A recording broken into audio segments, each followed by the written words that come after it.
जैसा देश वैसा वेश, देखते रहिए आपका संदेश हवा सिंह चहल के साथ।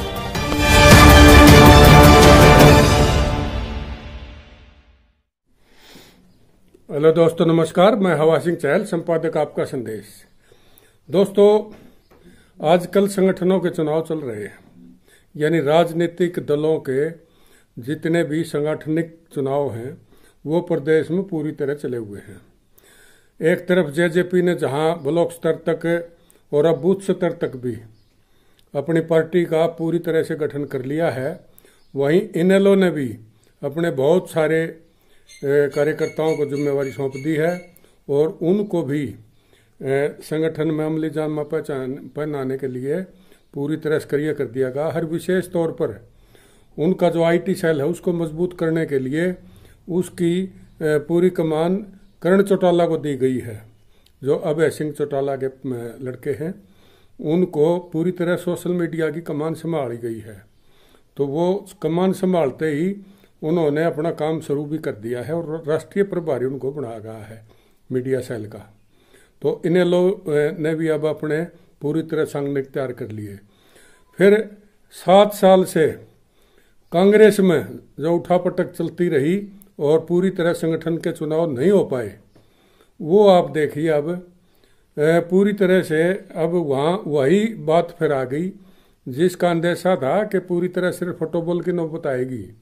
लेकिन अब की बार हाथापाई रही तो नौबत नहीं आ पाएगी, क्योंकि अब की बार जो है वो ऑनलाइन चुनाव होंगे और ऑनलाइन चुनाव में खासकर जो युवा कांग्रेस का अब जो चला हुआ है घमासान, उसके अंदर पूरी तरह से ऑनलाइन चुनाव होंगे जिसमें पारदर्शिता की भी बात की जा रही है। लेकिन उसमें खास बात यह है कि बहुत से नेताओं ने अपने परिवारों से ही मतलब है बहुत से उम्मीदवार मैदान में उतार दिए हैं जो उन्होंने संगठन के बलबूते आगे बढ़ने के उसमें राजनीति में प्रवेश करवा रहे हैं अपने लड़कों को, कोई पोते को। तो उसमें यूथ कांग्रेस का जो चुनाव उसमें 976 आवेदन प्राप्त हुए हैं और अकेले महासचिव पद के लिए 87 ने पर्चे भरे हैं। अब इनके अंदर प्रदेश अध्यक्ष के लिए 17 दावेदार हैं। यूथ कांग्रेस के चुनाव की बात कर रहा हूं मैं। 14 बड़े नेताओं ने अपने बेटे पोतों को और पारिवारिक सदस्यों को लॉन्चिंग करी है उसमें। और सोनीपत से भी एक विधायक के बेटे ने अपने ही लड़के को मैदान में उतारा है। तो आवेदन करने वालों के खिलाफ बहुत सी आपत्तियां दर्ज करा दी गई हैं, यानी ऑब्जेक्शन लगा दिए गए उनके ऊपर। और उनकी पार्टी के प्रति उन्होंने तो अपनी जो खासियत है वो गिनाई है और विरोधियों ने उनके नॉमिनेशन कैंसिल कराने के लिए या उनको उस पद तक न पहुंचने देने के लिए उनके खिलाफ आपत्तियां दर्ज कराई हैं, जिसमें कई गंभीर मामले भी हैं। पार्टी की अध्यक्ष जो उसके खिलाफ बोलते हुए कोई और इस तरह की कैसेट भी भेजी है और कईयों ने अखबारों की कटिंग लगाई है कि ये पार्टी विरोधी गतिविधियों में शामिल रहे हैं। और कुछ बीच में पार्टी छोड़ गए थे, अब दोबारा से फिर वो सक्रिय पार्टी में होना चाहते हैं, या जिनको निष्कासित किया गया है उन नेताओं के लड़के या उन परिवारों के कोई न कोई सदस्य अब संगठन के चुनाव में और महत्वपूर्ण पदों को पाने की पूरी तरह कोशिश में हैं। और इसी तरह बहुत से नॉमिनेशन ये आए हैं और अब ये रद्द भी होंगे उनमें, और बहुत से फिर रहेंगे। और फिर चुनाव में जो जीतेगा वही बात है, जो जीता वो सिकंदर। तो फिर कांग्रेस का संगठन कैसा नया बनता है यूथ कांग्रेस का, और उसके बाद कितने लोग जो हार जाएंगे वो कितने इनके पास रुकते हैं, या वो दल बदल कर कहीं और रास्ता देखते हैं, कहीं अपनी जगह फिर और कहीं तलाश करते हैं, ये देखने वाली बात होगी।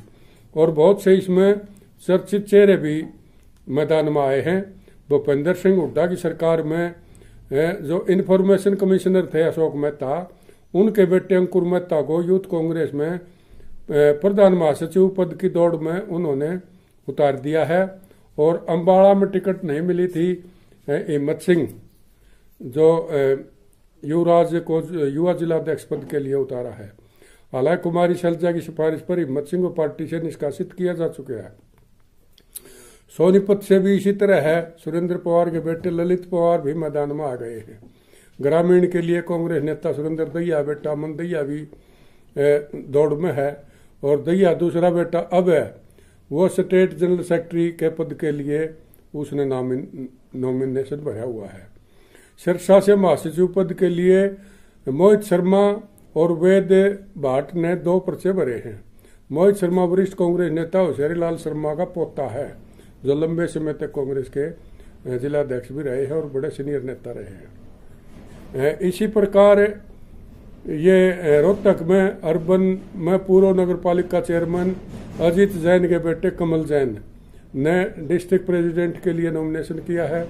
इसके अलावा ज्यादातर हुड्डा गुट से ही है रोहतक में तो, और कैथल से जिला प्रधान के लिए जेपी यानी कि जयप्रकाश जेपी का बेटा है जो विकास सारण, उसने नॉमिनेशन भरा है।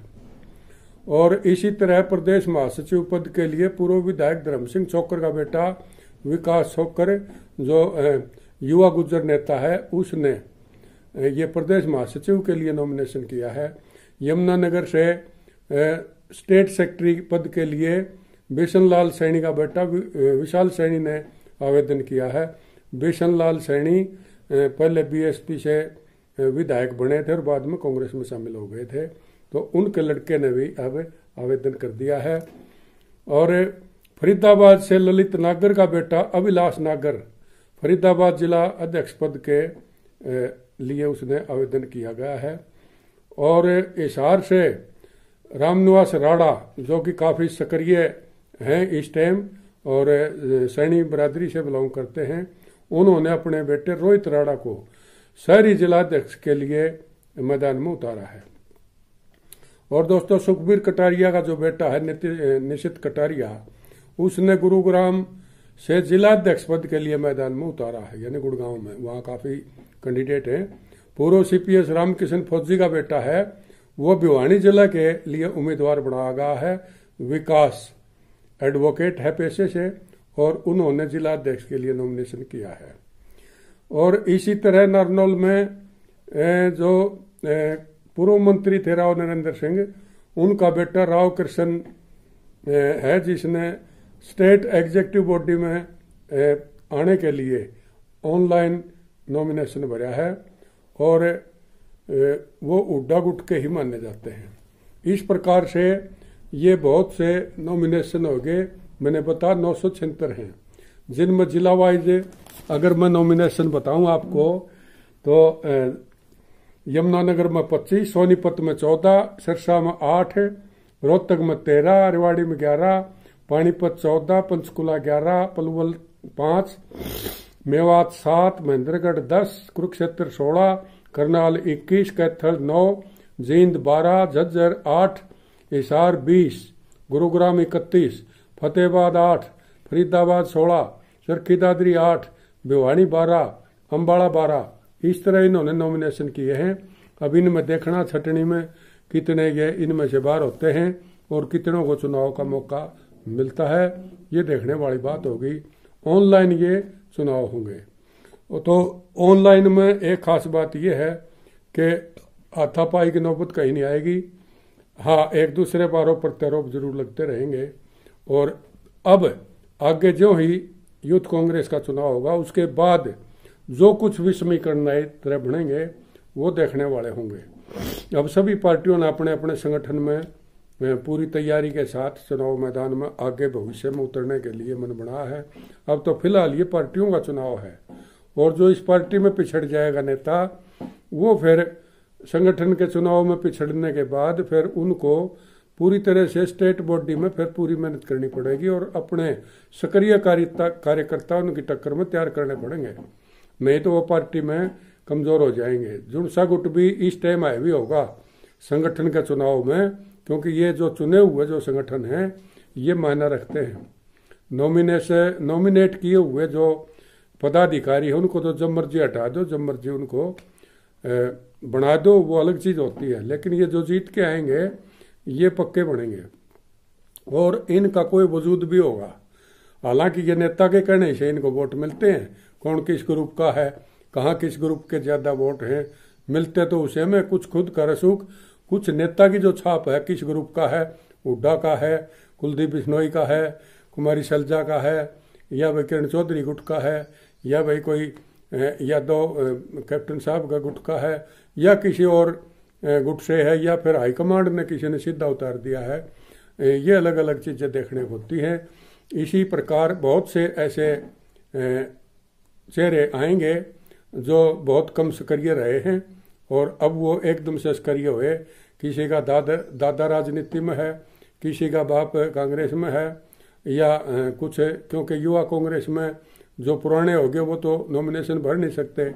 अब नई जनरेशन आएगी, या तो उनके खास जो समर्थक हैं उनको मैदान में लिया जाएगा, या फिर अपने परिवार से या रिश्तेदारी में से उनको यूथ कांग्रेस के जरिए अब कांग्रेस में सक्रिय किया जा रहा है।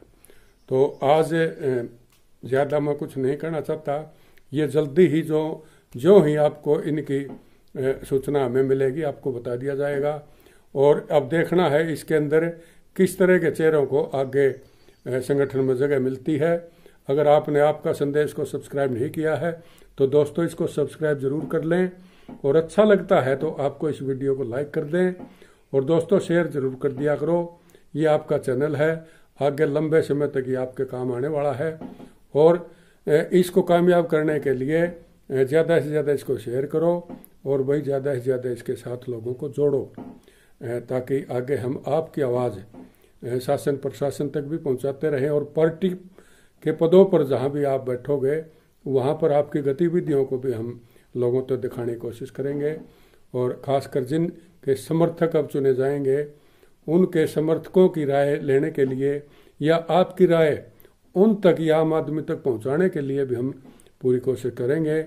तो आज इतना ही, जल्दी ही हम आपको नए एपिसोड के साथ फिर आपसे मुखातिब होंगे। तब तक के लिए नमस्कार, जय हिंद। जैसा देश वैसा वेश, देखते रहिए आपका संदेश हवा सिंह चहल के साथ।